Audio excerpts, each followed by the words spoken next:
Hi, it's Hans at ahappierman.com. Today's topic is thoughts on your adult children. Well, I'm in my late 50s and my kids are in their 20s. One is late 20s, one is mid 20s, and I left their mother back when they were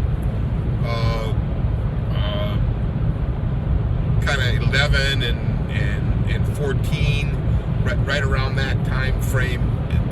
I don't quote me on the math, but they weren't babies. They weren't like both small. They were kind of more middle school age time frame. And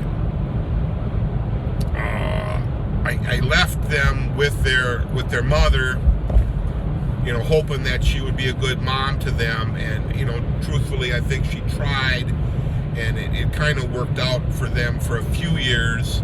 And I did stay in the picture. I did insert myself into their lives as best I could at the time. There was enormous logistical problems with the aftermath of the divorce, but I stayed in their lives as best I could,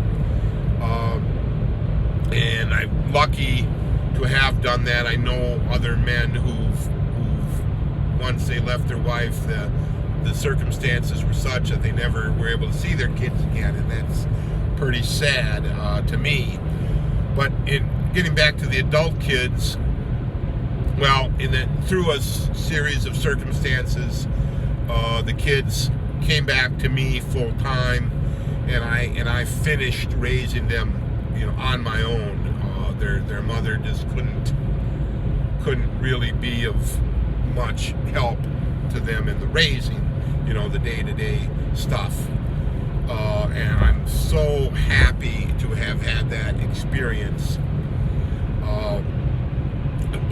And I'm so happy that that experience is over, because that was a lot of work, of course, being the mom and the dad. But for high school age, for middle school and high school age kids. But getting back to the adults, so now they're adults, but I guess my thoughts are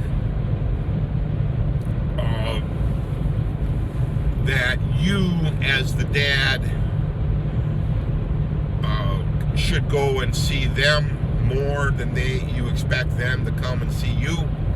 I think that's kind of the main tip I would have for you. That's what I do. I don't.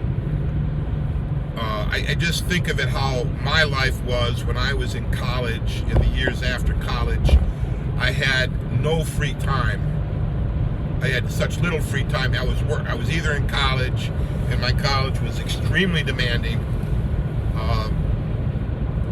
And then after college, I had a good job, but I didn't have much vacation time, right? So I would go, and I loved to go and see my parents, but I couldn't really do it that much, right? I was a long way from them, and they were busy with my younger siblings, so they didn't have time to come and see me. And also, I think that just wasn't the way things were. That's not how the cards were at the time, right?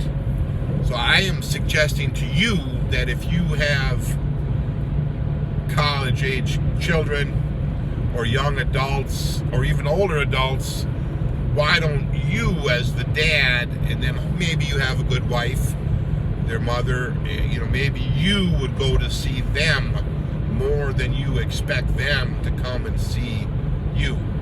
Now, you may have the situation might be such that they love to come and see you. You may have a big house and it's easy to stay. There may be reasons for them to come and visit you beyond seeing you. Like, for example, where my parents lived, I had a lot of buddies who would come and see their parents, from college, and we would get together in the evenings and have a great time. So there was a couple couple of reasons for me to go and visit my parents. Not just the parents. It was partially because of the fun I would have with the buddies in the evening. But getting back to the way I do it now is I go to see them, and that's what I'm on the way to see them now. And I have I'm in, it's a drive, but it isn't like flying across the country or anything. It's an hour and a half drive or so, and you spend some time, and I go back home, right? It's just a way. I think I just thinking about how my life was when I was their age. I had no free time, going home to visit the parents on the weekend. It was a massive effort on my part, right? I didn't have long breaks in order to do that. Life was pinched for time. So I think, perhaps you as if you're like me, you're a divorced dad, and you want to stay involved in your kid's life, why don't you go and see them? Hopefully you have more free time, and if you still have some energy and you've got a decent car, maybe you go to see them more than you expecting them to come and see you. So give that idea some thought, all for now.